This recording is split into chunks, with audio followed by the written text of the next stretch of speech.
Hello, James again here, and tonight in this video I want to talk about awakening.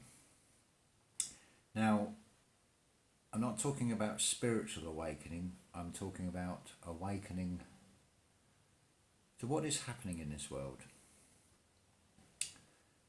So, to start off, when I cast my mind back to the late 60s and early 70s, we were told with all this technology coming in, we'd have all this leisure time in our hands, and clearly this has not happened at all.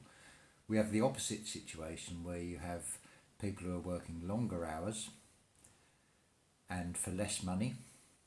Paying conditions has been eroded away, so people don't get double time for working weekends or unsocial hours.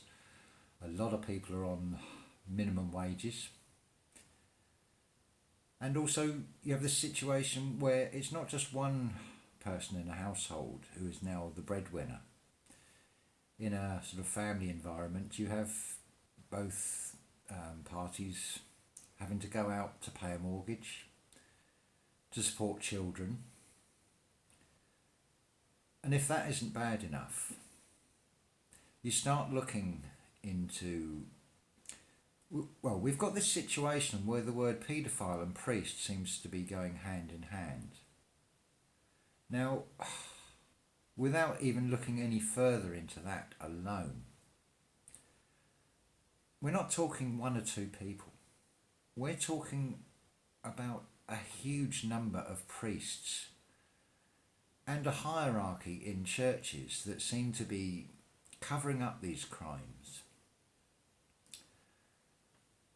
to the point where they're moving priests, and it's happening over and over and over again, to the point where people are so traumatized as a child from this horrific experience, or they're committing suicide.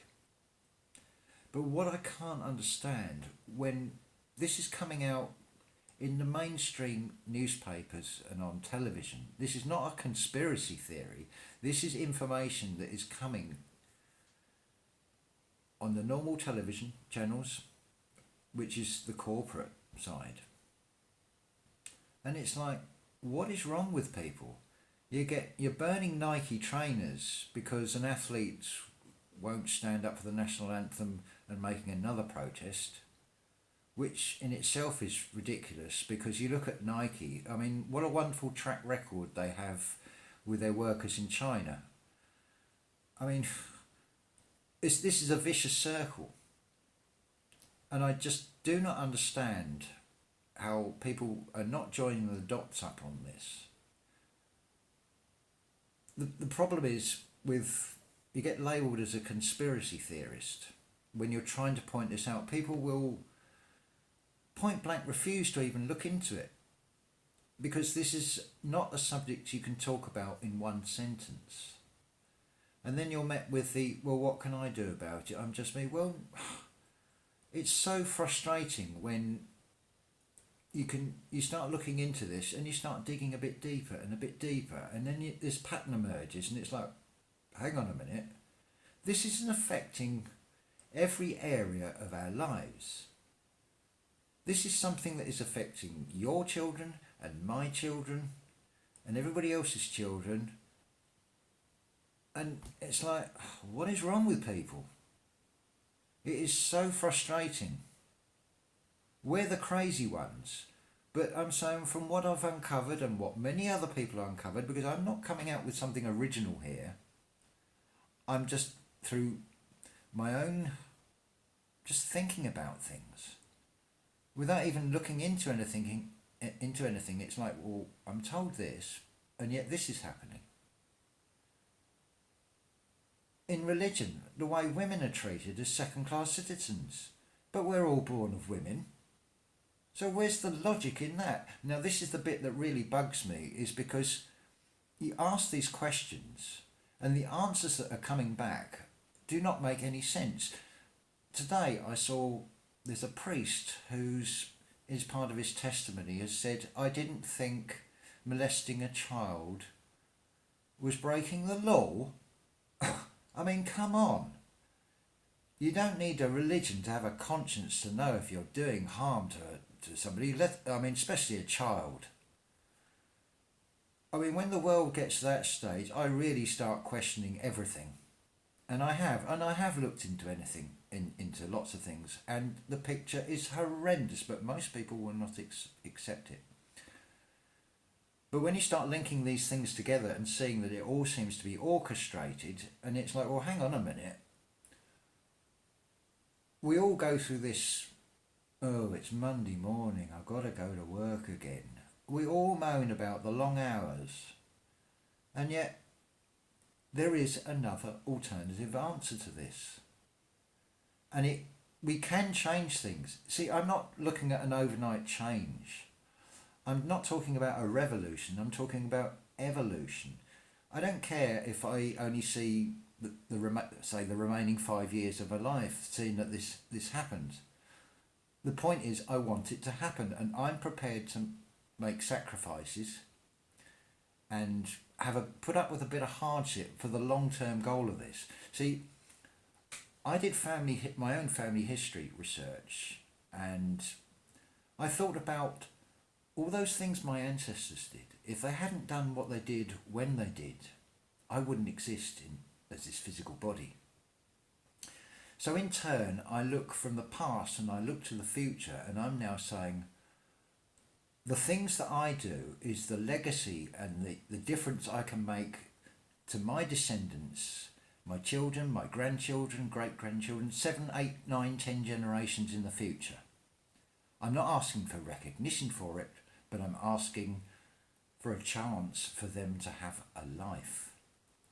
Not the life that we have, where we are worked to death, or we've got food banks.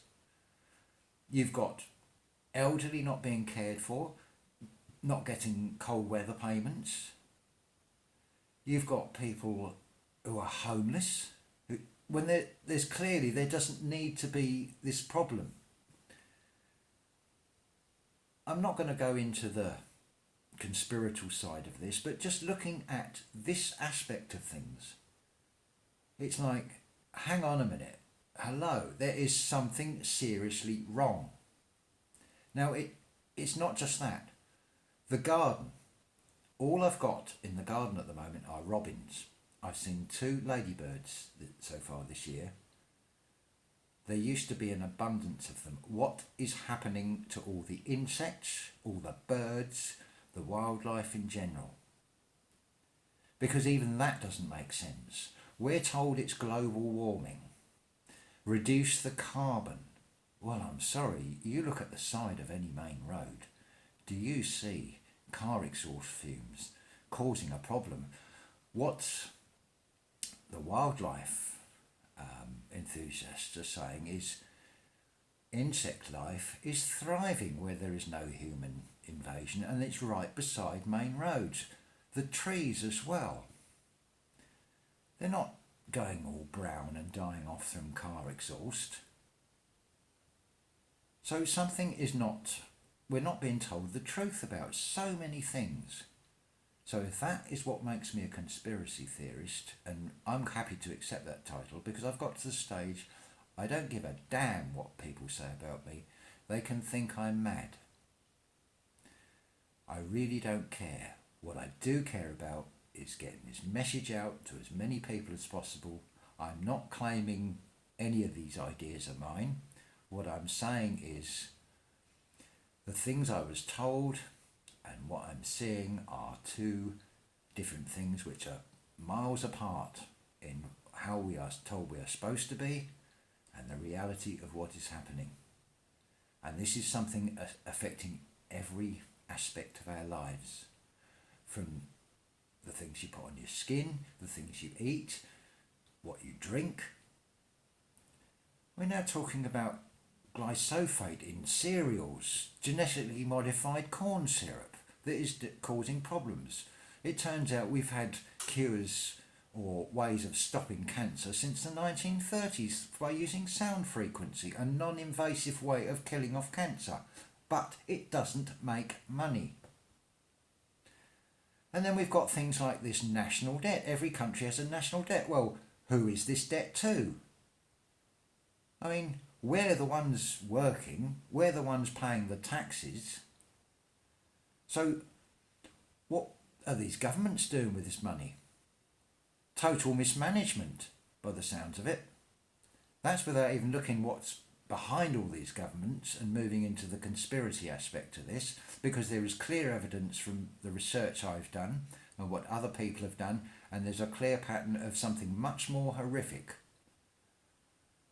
But this is up to humanity, because if we do not all stand side by side, never mind if you're this religion or that religion, or you're from that country or that country, you're male, I'm female, they're gay or whatever, it doesn't matter. The important thing is we have one earth that we all live on. And not just us. There's all the animals, the birds, the marine life, the foliage, the trees, you name it, the flowers. It's an ecosystem that is being disrupted, that is going to affect us all. I want a future for my descendants, and I want your descendants to have a future as well. Same with the earth. I don't really care if it's round or whatever. But one thing is really clear. We only have one earth. And if we don't start doing something about it and being responsible about it, then we might as well kiss goodbye to everything. We've already got a situation where we have 1 in 5 species facing extinction. It might not seem much if there's not a rhino. What difference is that going to make? Or if there's not a giraffe? But the ecosystem is finely balanced and in tune, and it works on a cycle. You start throwing spanners in the cogs to any of it, it's going to have a knock-on effect somewhere. It's this pebble going into the pond, creating a ripple that goes outwards. And when it now gets to the stage where it's affecting insect life, bees that pollinate the flowers that give us the food, essentially. So we're disrupting the food chain, which is eventually going to come back on us.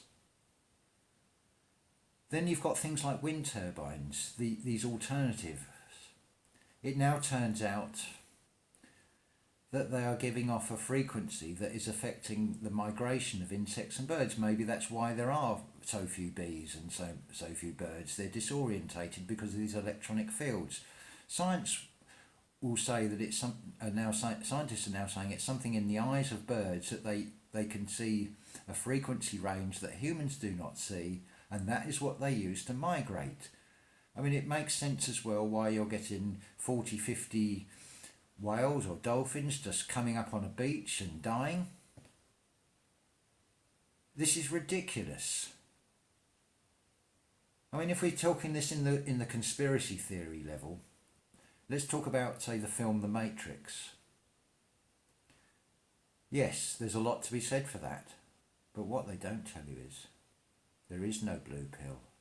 I can't turn my back on this, and I'm not going to. I've took that red pill. I think I've took several red pills. And I will just keep pushing out this message, because I'm not the only one doing it, and I can see there's a growing number of people doing it, and I'm asking that we all just keep going. We have to get this message out. If we want a future, and we want our children and our children's children to have a future, we have got to stick with this. Some of us might get targeted. Well, this is a war. It might not be being fought with guns at this level, but we're still at a war. It's just, this is not being fought on the terms of this evil.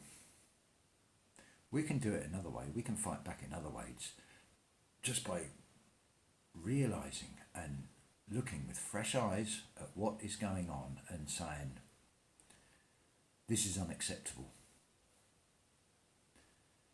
Voting doesn't seem to make any difference. The politicians seem to make the laws to protect themselves. From what I can see, they all seem to be corrupt. It seems to be just a way of keeping people divided. Same with everything. whether it be a religion versus science, you name it. It's all getting us all arguing with each other. We're not achieving anything that way. We are not focusing on the cause of the problems. And that is what we need to deal with. There are ways we can do it. I'm offering solutions in using this monetary system back on the cause of the problem. But it relies on us to all stick together. So one particular supermarket, we all boycott it and say we are not buying anything from here until you do something about the amount of plastic. Stuff that can't be recycled. What are we supposed to do with it? There are other ways of doing things which are sustainable. We don't need to have all this plastic which does not rot. Okay, 200 years it might start to eat away. Plastic hasn't been around long enough to actually see this, but I can testify that in 30 years it is not rotting. And you multiply that around the world. This is why you've got these pictures of basically islands made out of plastic. You've got these plastic things off the 4 beer cans, and you've got birds getting them round the necks and suffocating or drowning. And it is so unnecessary. These are the things we need to tackle. Because we can do this. They want us to spend money. But if we spend it in the right way, we can influence things without any bloodshed, and we can change things for the better, and we can have a much more responsible attitude to things. You don't have to love everybody in the sense of, oh, you're my brother, you're my sister. But it's tolerance of each other and realising we have a common enemy. That is the crux of it. Those are the things we need to be addressing. Organising ourselves into small local groups, helping each other. Forget about doing things for money. Do things for the future of yourself, your family, of all life on this planet. Thank you.